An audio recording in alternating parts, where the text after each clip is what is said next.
Coba kita lihat misalnya apa yang disebut palsu di situ.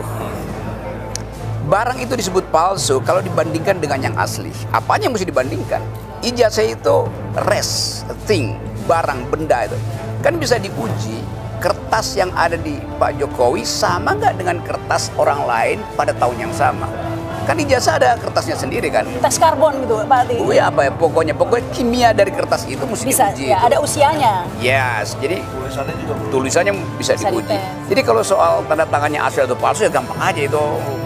Mau palsu mau asli kan bukan itu poinnya kan. Ini jangan dianggap remeh soal ijazah, karena ijazah ini jadi prosedur persyaratan untuk nyapres. Iya. Nah ini kalau Kak Rocky Dan melihat, fatal di Mego akhirnya dia harusnya turun jadi presiden gitu. nah ini Kak Rocky melihat kenapa kok nggak banyak yang berkomentar, anggota dewan diam, semua diam ya. Yang cuap-cuap ke Sujana aja, Bambang Tri, Gus Nur.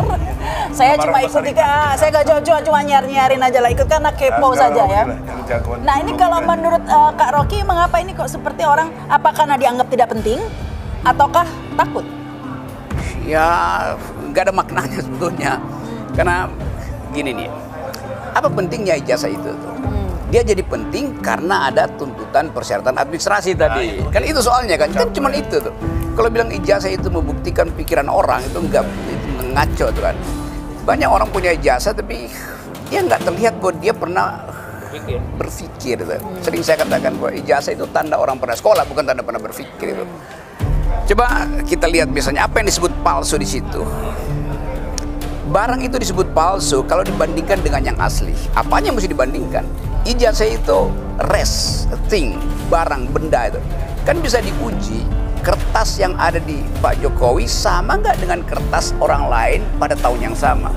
Kan ijazah ada kertasnya sendiri kan. Tes karbon gitu Pak Ati. Oh ya apa ya, pokoknya kimia dari kertas itu mesti Bisa, diuji. ya, ada usianya. Yes, jadi tulisannya bisa diuji. dites. Jadi kalau soal tanda tangannya asli atau palsu ya gampang aja itu. Mau palsu mau asli kan bukan itu poinnya kan.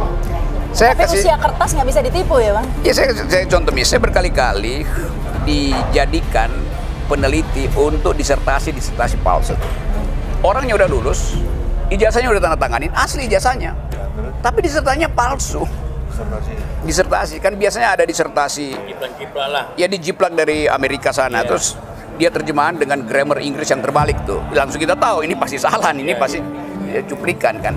Jadi biarpun dia asli, tetapi disertasinya palsu. Nah, membuktikan disertasi palsu itu udah gampang sekarang. Tuh, ambil quotation di situ, masukin Google search, keluar langsung tuh, gampang. Tapi ini soal presiden. Kalau pemalsuan itu di wilayah akademis, ya udah dia disingkirkan dari komunitas akademis.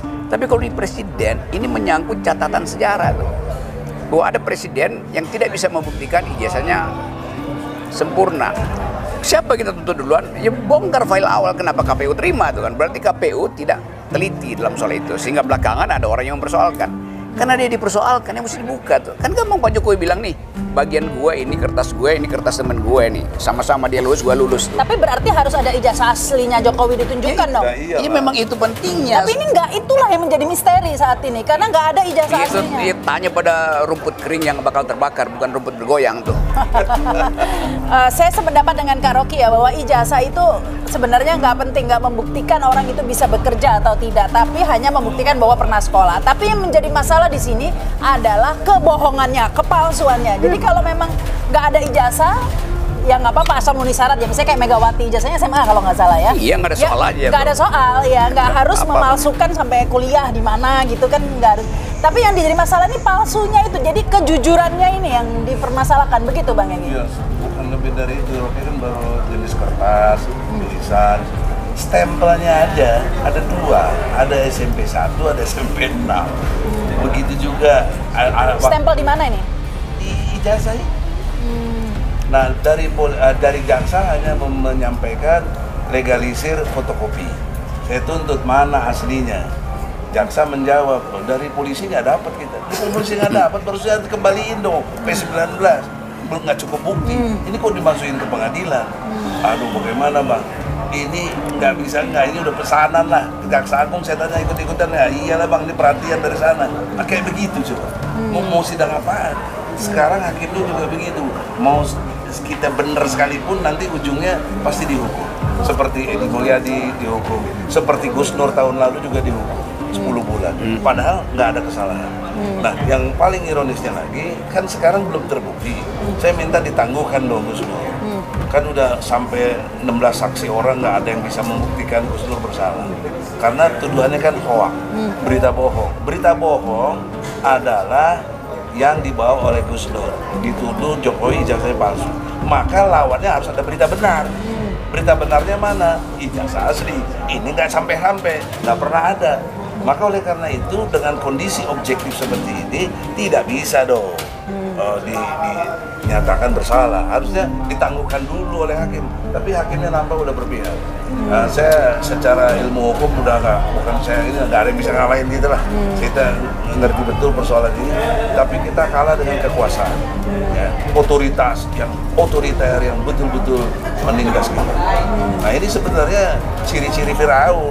Nah, Firaun lagi nih. Nah iya, cuma saya sayang Cak Nun kok pakai minta maaf. Kalau moral tuh saya bisa terangkan secara Quran, ya. Surat Al-Qasas ayat 4 dan ayat 39. Ada 7 item ciri Firaun. 1. Berbuat sewenang-wenang. 2. Menindas. 3. Memecah belah rakyat. 4. Membunuh, ya, termasuk yang Musa itu kan. 5. Diskriminatif. 6. Berbuat kerusakan.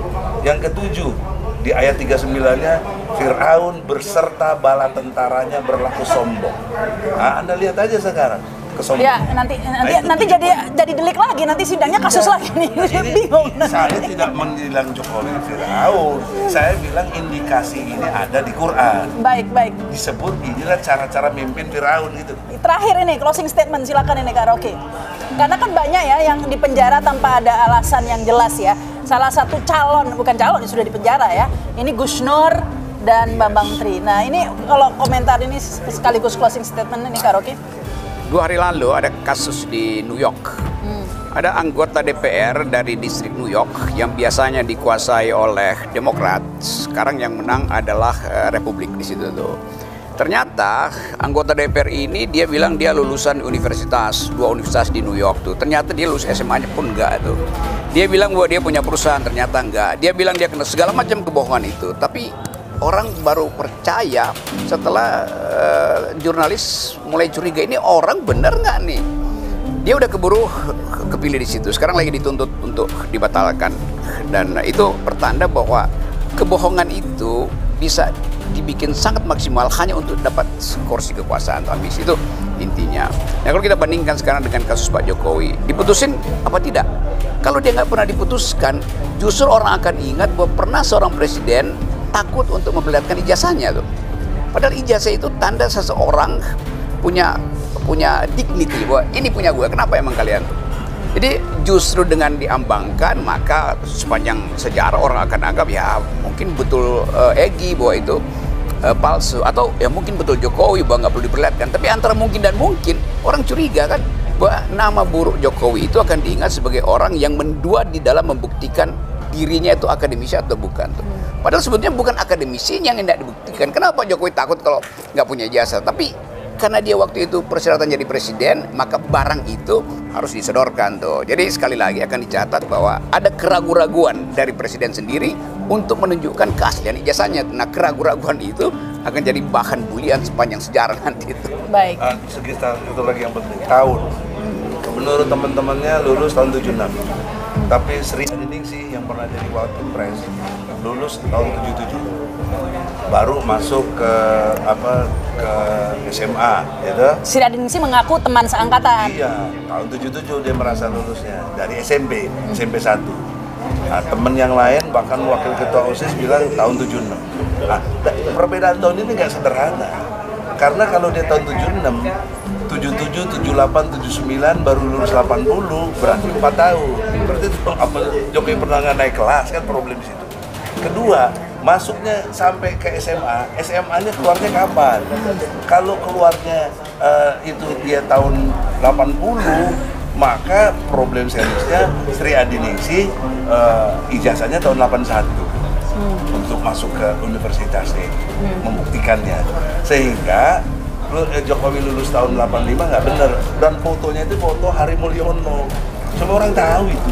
Bagaimana nanti? Memang ini kejanggalan-kejanggalan sudah banyak di-share ya. Makanya aku sama Bung Rocky, Bang, kalau Bung Rocky melihat nanti ujungnya kan hakim udah di skenario, diputuskan kita kalah juga dengan kondisi yang nggak benar gini, apa logika hukumnya atau logika filsafat untuk Kan semua hal yang disamarkan itu akan diduga secara terbalik. Jadi justru itu bahayanya kan. Oh, itu disembunyikan. Itu disembunyikan berarti barang palsu. Menyembunyikan barang palsu itu kriminal loh. Jadi bagian-bagian ini tadi saya terangkan. Satu waktu nanti sayang nanti ada cacat di dalam biografi Pak Jokowi, yaitu pernah dipersoalkan jasanya. Kata dipersoalkan pun itu udah membuat orang 5 generasi ke depan kok dipersoalkan, lu bongkar lagi. Oh, itu ada debat di pengadilan. Oh, itu ada kepalsuan. Jadi sesuatu yang sebetulnya bisa diselesaikan hari ini nanti panjang urusannya itu. Karena akan jadi contoh atau dibikin sinetron bahwa itu adalah ijazah yang tertukar, kira-kira begitu. Ijazah yang terbalik. Ya, tapi meskipun dalam dalam KUHP ya yang baru bahwa ijazah palsu bukan tindak pidana, bukan kriminal kan, udah diganti kan? Dia lupa, masih ada pasal 263. Apa itu? Memasukkan unsur. Oh, jadi masih Ijazah kena. Masih kena. 6 ijazah tahun. nggak ada soal ijazah palsu, tapi jangan dipakai ijazah palsu itu. Kan masalahnya ijazah palsu itu dipakai Untuk melamar jadi presiden. ya itu masalahnya. Nah, supaya dia nggak palsu, udah datang aja bilang nih punya gue nih ya, Egy Sujana, saya prank kalian ya, kan selesai kan. Kalau nggak dia akan di prank oleh sejarah.